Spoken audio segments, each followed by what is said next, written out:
আসসালামু আলাইকুম, কেমন আছেন আপনারা? আশা করি ভালো আছেন, সুস্থ আছেন। তো আমরাও বেশ ভালো আছি। বেশ বলাটাও ভুল, খারাপের মধ্যেই পরিস্থিতি যাচ্ছে, কিন্তু ভালো তো থাকতেই হবে। খারাপ পরিস্থিতির মধ্যে সব কিছু এনে চলতে হয়। অনেকই সময় খারাপ যাচ্ছে আমাদের, এতটা পরিস্থিতি হয়তো এত খারাপ দিন আসে না কখনো। কারণ আমার শাশুড়ি ভর্তি আছে হসপিটালে, আইসিইউতে আছে। হার্টের কোনো সমস্যা কখনো ছিলই না, হার্টের প্রবলেম হয়ে গেছে। হঠাৎ কি স্ট্রোক করেছে, দুটো একসঙ্গে স্ট্রোক হয়েছে না, আর হার্ট পুরো ব্লক হয়ে গেছে। হার্টের ভেতরে যে একটা লাইন থাকে যেখানে আমাদের হার্টটা যে চলছে, রক্তটা চলাচল করে না, পুরো বসে গেছে। ওইটার জন্য আর কি অপারেশন করতে হবে আর্জেন্টলি। নাহলে তো ভালো হলে একটু সুস্থ হলে ওরই মধ্যে তারপরে নিয়ে আসতো। আমরা ব্যাঙ্গালোরে নিয়ে এসে ব্যাঙ্গালোরে অপারেশন করাবো, কারণ ব্যাঙ্গালোরে বাংলাদেশ কলকাতা থেকে লোক ব্যাঙ্গালোরে আসছে, আর আমরা ব্যাঙ্গালোর থেকে ব্যাঙ্গালোরে অপারেশন করাতে পারবো না। কিন্তু মেশিনের দ্বারা এখন নিঃশ্বাস নিচ্ছে, মেশিনটা খুললে পরে যে অন্য নার্সিংহোমে কি শিফট করবে বা ছুটি দিয়ে দেবে, তাহলেই মানুষটার নিঃশ্বাসটাই বন্ধ হয়ে যাবে।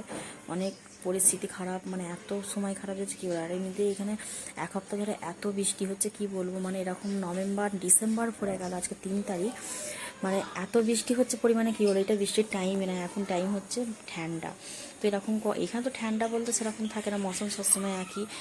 কি বলবো, বৃষ্টি এরকম হয় না, আবহাওয়াটা টানছে। চেন্নাইতে খুব ঝড় বৃষ্টি হচ্ছে, এখানে অনেক জায়গা ডুবেও গেছে। তো এইখানে যাই হোক, ব্যাঙ্গালোরে এক সপ্তাহ ধরে বৃষ্টি হচ্ছে, সব সময় ঝরঝর করে বৃষ্টি পড়েই যাচ্ছে। জামা কাপড় তো ধোয়ার কোনো নেই, সব হাওয়া বাতাসের মধ্যে শুকুচ্ছে, পাংখার মধ্যে আর কি, এতে বাসায় ভেতরই। যাই হোক আপনারা অবশ্যই লাইক দিতে ভুলবেন না। আর অনেক আপুর ভিডিও আমি এইসব সময় খারাপ বলে মন মেয়াদ খারাপ, ঠিক করে ফোনটা কোথাও পড়ে আছে যে নিয়ে দেখবো, সেটাও ঘড়ির টাইমটাও দেখা হয় না। এরকম একটা ব্যাপার, এতই ব্যস্ত, মন মেয়াদ খারাপ। আর নিজের হাজব্যান্ডের যদি মন মেয়াদ খারাপ থাকে কিছু ভালো লাগে, তাই না? তো আমাদের দেশে যাওয়ার কথা চলছে, তো জানি না কি হবে। যদি অপারেশন ইনশাল্লাহ ভালোভাবে হয়ে যায় তবে যাব না, তাহলে হয়তো ওর বাবা একবার যেতে পারে, যে আমার শাশুড়িকে সুস্থ হলে নিয়ে চলে আসবে। শাশুড়ি আমাদের সাথে এখানেই থাকবে, কারণ এখানে একা থাকতে পারবে না। আমার শাশুড়ি যদি একাই থাকে ওইখানে দেশের বাড়িতে আর কি, কলকাতায়।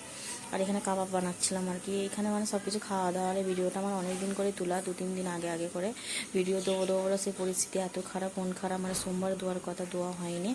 ওই জন্য ভাবলাম যে ভিডিও যেখানে দিতেই হবে, আর যেখানে ইউটিউব জগতে কাজ করা ভিডিও তো ছাড়তেই হবে, তাই না? আর ইদানিং এমনি ভিডিওর মধ্যে অনেক ভিউজ কম আসছে, লাইকটা মোটামুটি এসছে, কিন্তু ভিউজ প্রচুরই কম আসছে। কারণ আমি নিজেও তো কারোর ভিডিও দেখতে পাচ্ছি না, আনপাবলিকগণই হয়তো দেখছে। আর আমার যারা ইউটিউবার সদস্য আছে, তারা তো কেউই দেখছে না। তাদের ভিডিও দেখে আমি কমেন্ট করলে, তাদেরকে লাইক করলে, তারপরে আমার ভিডিও দেখে অনেক আপুরা এটা করে, আমি দেখেছি। তবে কিছু কিছু আপু না বললে না, ওরা খুব আমাকে সাপোর্ট করে খুব। বেসিক্যালি বাংলাদেশ থেকে সাপোর্ট পাই, তো এইভাবেই সাপোর্ট করো আপনারা আর কি। যাই হোক, আর আমার স্ট্যান্ডটা ভেঙে গিয়েছিল আর কি, পড়ে যে ভেঙে বলতে আমিও আমার খেয়ালির দোষে। তো একটা স্ট্যান্ড অর্ডার করেছিলাম, তো এটা 250 লিয়েছে, 250 টাকা বেশি লাইনে। তো যাই হোক, করলাম স্ট্যান্ড না হয়তো হবে না, কাজকর্ম সব কিছু একটা করতে গেলে হাতে হাতে তো হয় না, সব কিছু ভিডিও তোলা, এক হাতে কাজ করা, ফের এক হাতের মধ্যে ফোন ধরা।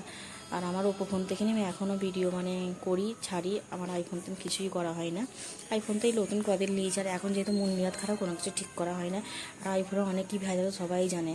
প্রত্যেকটা আইফোনে প্রত্যেকটা অ্যাপ ডাউনলোড করতে গেলে তো ইমেল আইডি লাগবে, জিমেল আইডি লাগবে, সে নানা রকমের ঝামেলা, অনেক কিছু।